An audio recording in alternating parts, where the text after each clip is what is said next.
It is Saturday, the 15th of February, 2025. My name is Pigeon Rose, and this is my song of the day.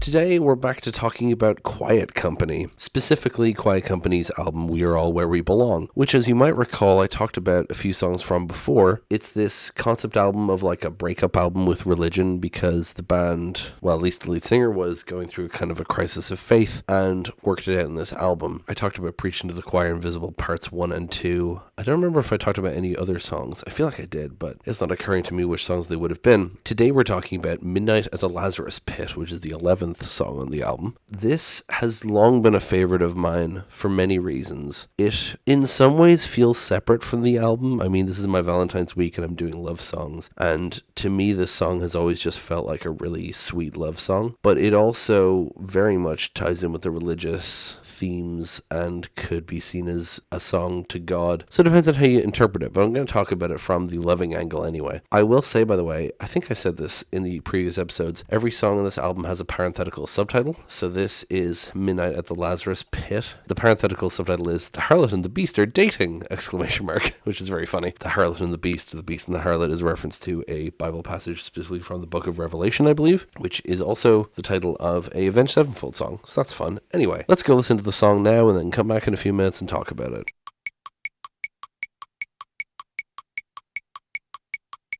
And that was Midnight at the Lazarus Pit by Quiet Company. This is another one of those songs where I really love the structure, but unlike a lot of the other ones where I say that, where it like slowly builds up over time, this song is quiet and then it's loud, you know? And Taylor Muse loves doing that. I think I talked about that in my previous episodes about Preaching to the Choir Invisible, parts 1 and 2, because part 1 doesn't really do it, I don't think. Oh, he does the, can you see that we are all where we belong? But in part 2, there was the bit of stands to reason. Oh, that F. I mean, he just loves doing that, you know, getting loud really suddenly. This song doesn't do that quite the same way. It just starts off with the acoustic guitar and the piano and just kind of goes with that for a while on the vocals. And then after the second chorus, the drums are coming with a boom, boom, boom.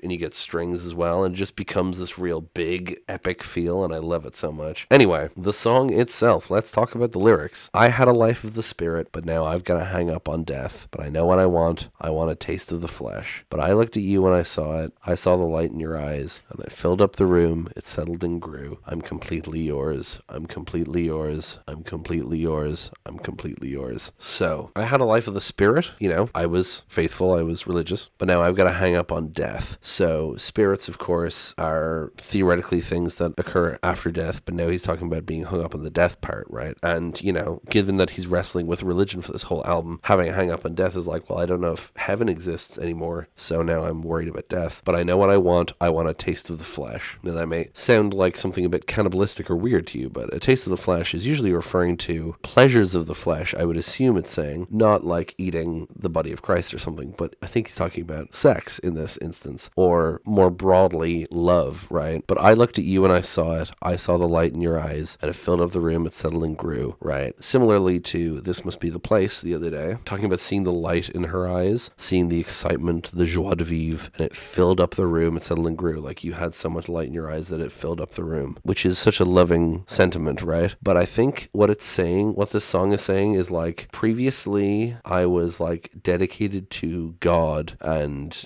Jesus, you know, I was already married to the Lord, but now I am in love with you, and that is, you know, you're my God, you're my worship, this is the thing that I want to dedicate my life to, right? And so then the chorus being, I'm completely yours, shows that dedication. And I love choruses like this where it's just 3 words, 4 if you take away the conjunction, I'm completely yours, repeated 4 times. Very simple, but it gets the idea across beautifully. I've always thought this would be a great song for a first dance at a wedding. I've always wanted it to be the first dance at my wedding. Now, ironically, even though I have not believed in God since I was 11, I always wanted like a very typical sort of wedding as part of my hopeless romantic thing, now being arrow ace, although polyamorous. I don't know what the hell's going to happen with whether I get married or not, but I still like the idea of having some sort of dedication ceremony, and dancing might be a part of it, so I'm not above the idea of using this song at that ceremony, but it's just an idea I've had for ages, is that like the first dance at a wedding would be this song, because it's a slow, sweet song. song, you just get that, I'm completely yours. I think it just works perfectly, you know. I tried to make myself perfect. I tried to make myself strong. And I walked in straight lines, hands by my side. But you were the top of the mountain that I couldn't see from below. But I climbed towards the light, taking my time. And then repeating I'm completely yours 4 times for the chorus. And then we get the and then eventually we get I'm completely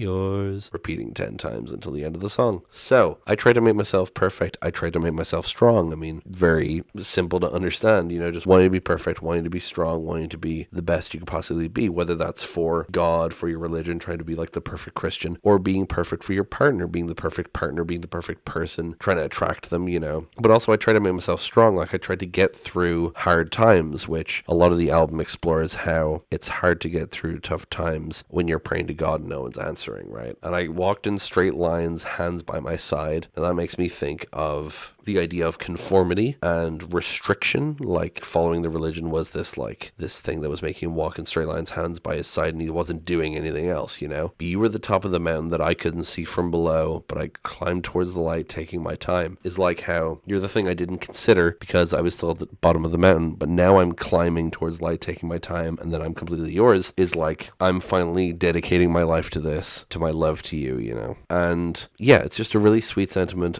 This is my interpretation of it, of course. It might not be about this, but I just really love this song. I love the way it expresses it, and the repetition of I'm completely yours is so simple but so sweet. And there's not much else to say about it. It just ends. It ends with like the kind of ding, grung, ding, grung, like almost like a bell sort of gong sort of sound, you know. It's great. I mean, I think that's pretty much it for this one. It's gonna be a short episode, but you know, there's just not very many lyrics to this song. I just really like the sentiments it's expressing, just this idea of total dedication to someone, and it's presented with a very sweet song, and I love that. Thank you so much for listening. Please hit like, hit subscribe, leave a comment down below, tell me what you think, tell other people about this show. Thank you so much for listening, and I will talk to you tomorrow. Break it down.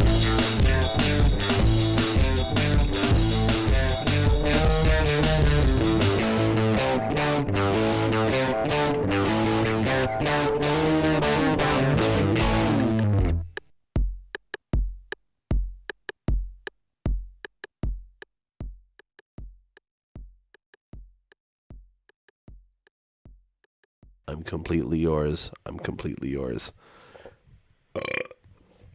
So,